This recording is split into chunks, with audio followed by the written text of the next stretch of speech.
And yes, let us read from another section of the Vachanamrut, Sky Guardian. Vachanamrut. This is a selection of about 300 discourses from a great being known as Swami Narayan. This book is like the Bible for the BAPS, which are a spiritual organization, a very big and international one. This book often contains some rather direct terms, as well as a lot of Sanskrit or other Indian words, but it is full of wonderful spiritual wisdom.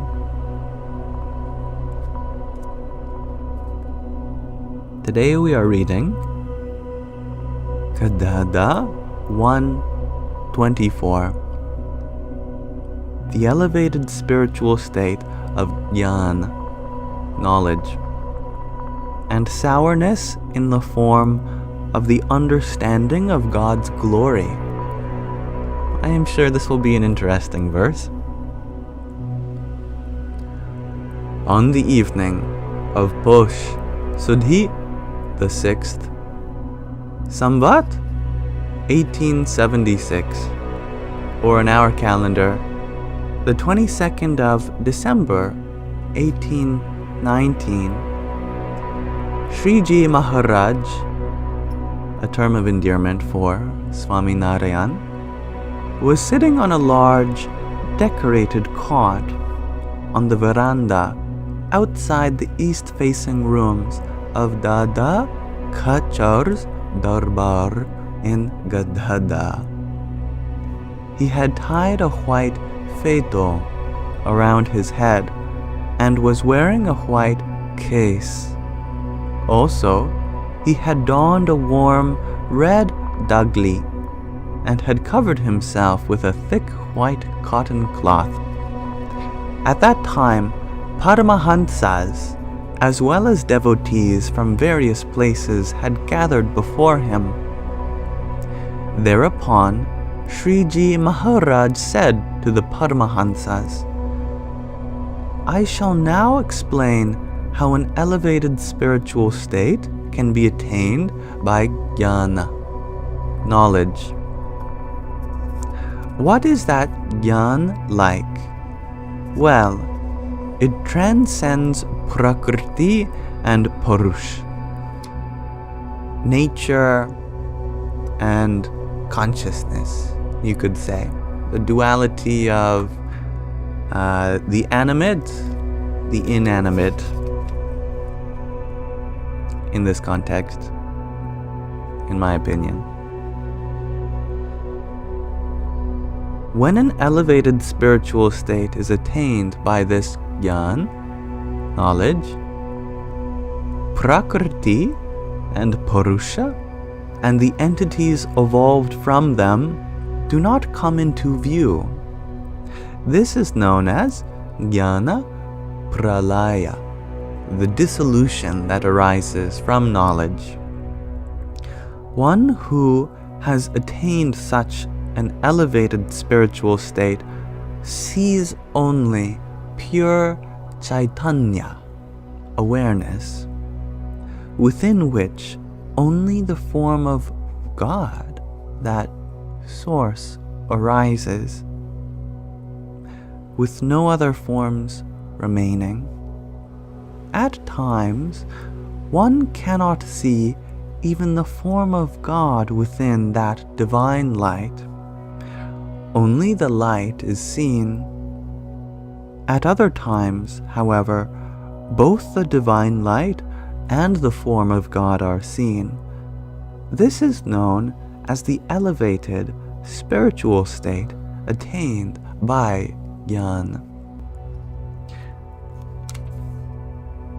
Such an elevated spiritual state is attained by constantly maintaining one's vritti on the form of the incarnate God visible at present. Continuing, Sriji Maharaj said, "The extent to which one has understood the glory of God determines the intensity of both the divine light experienced in the heart and the divine sound of pranav that is heard. Om." Furthermore, the extent of one's faith and understanding of the glory of that source, God, determines the extent to which vicious thoughts are curbed. Thus, when one develops absolute faith in that source, God, and thoroughly understands His glory, all of one's vicious thoughts are eliminated.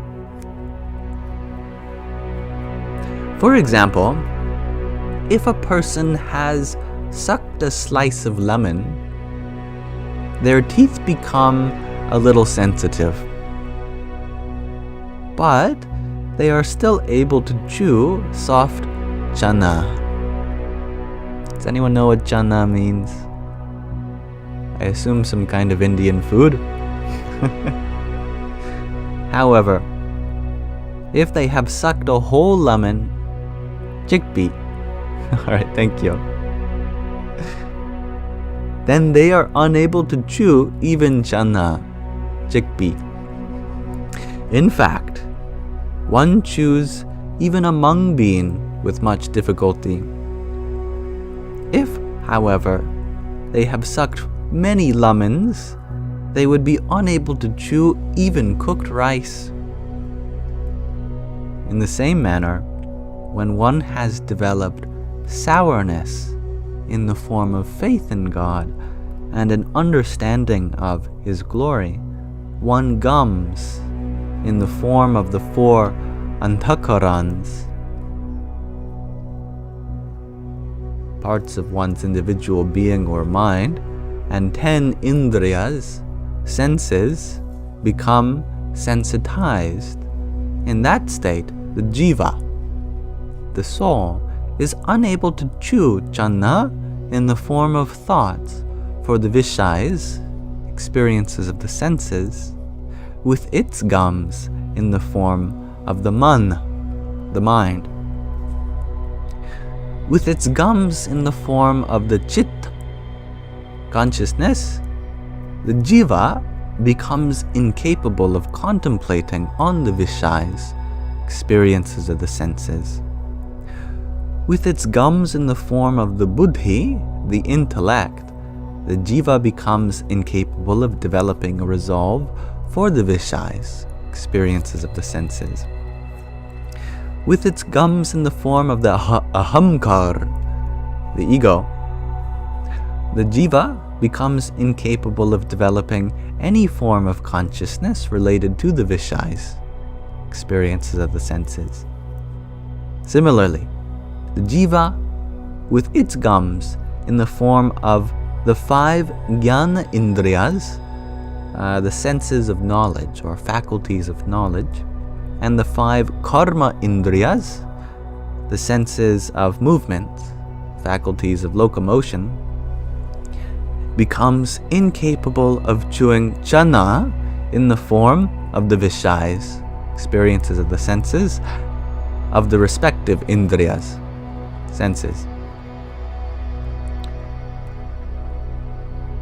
or sense organs. Conversely, the indriyas and the anthakaran, the sense organs and the whole mind of a person who does not have absolute faith in that source, God, and who has not fully realized the glory of God, do not withdraw completely from their respective vishais, experiences of the senses. Sriji Maharaj then explained, the form of that source, God, transcends Maya, the material existence, and its gunas, its modes of operations, and is free from all types of flaws. But it is for the sake of the liberation of the jivas, the individual souls, that he appears to be like a human. In fact, that source, God, is devoid of each the flaws that senseless people attribute to him. However, the intellect of the person attributing such flaws will never be freed of those flaws that one attributes to God.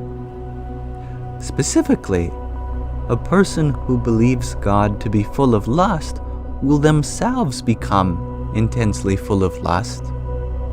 A person who believes God to be full of anger will themselves become intensely full of anger. And a person who believes God to be full of avarice will themselves become intensely full of avarice. And a person who believes God to be full of jealousy will themselves become intensely full of jealousy, etc. In fact, whatever types of flaws a person attributes to that source of existence that we call God will ultimately cause misery to the person themselves. Just as a fistful of sand thrown at the sun falls back into the thrower's eyes. On the other hand, if a person realizes God to be absolutely flawless, then regardless of their own swabhavs, they themselves become absolutely flawless as well. Thereafter, Brahmananda Swami asked, suppose there is a person whose indriyas, sense organs, are not drawn towards any of the vishayas, experiences of the senses, nor do vicious thoughts arise in their antakaran, their whole mind.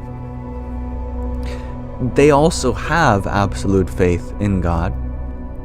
Despite this, though, a feeling of unfulfillment remains, and they feel despondent within. What can be the reason for this? Shriji Maharaj replied, that is also a major deficiency in the devotee. In other words, despite the fact that their mind has become stable, and despite the fact that they have intensely firm faith in God, they still fail to experience profound happiness in their heart.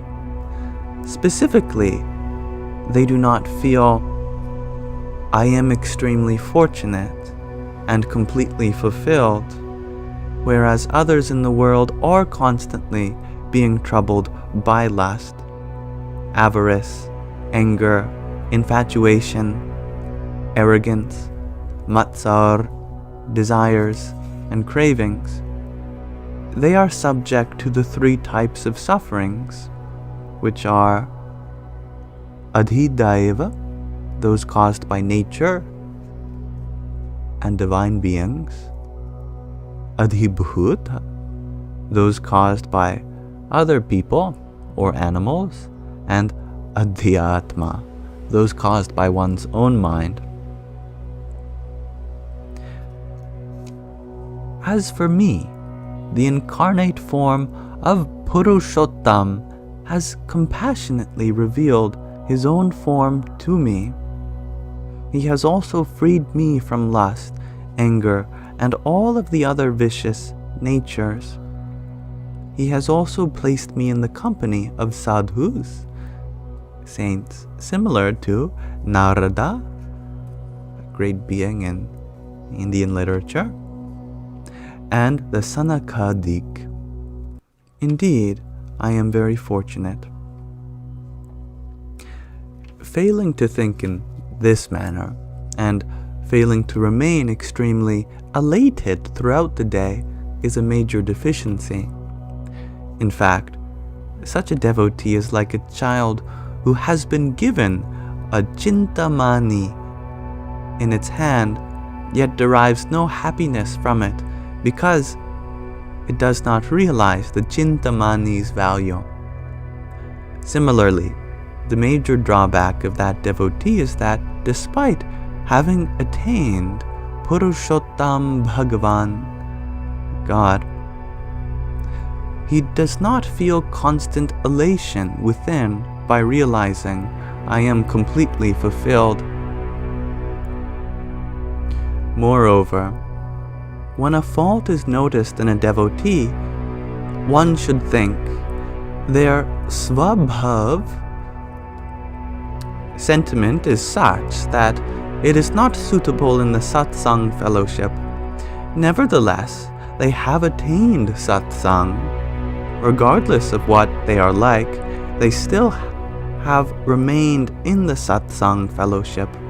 Surely then, their samskars, their impressions from past lives or from this very life, must be extremely favorable for them to have attained this satsang, this positive association. With this understanding, one should highly appreciate even such a person's virtues. After this discourse, Sriji Maharaj bid Jai Satchit Ananda.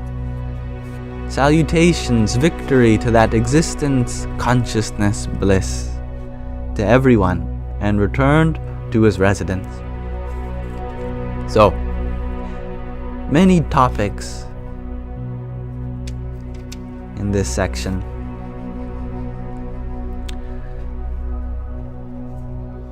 To me, I feel like some of the key points were to judge not others for things that we are still working on. Judge not others who have defects but are surrounding themselves with the right people and places to eventually work on those defects. And most importantly, to harbor that sentiment that I am fulfilled already. The attitude of gratitude.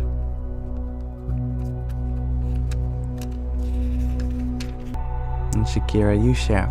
You like that. If how you think of God, you will become.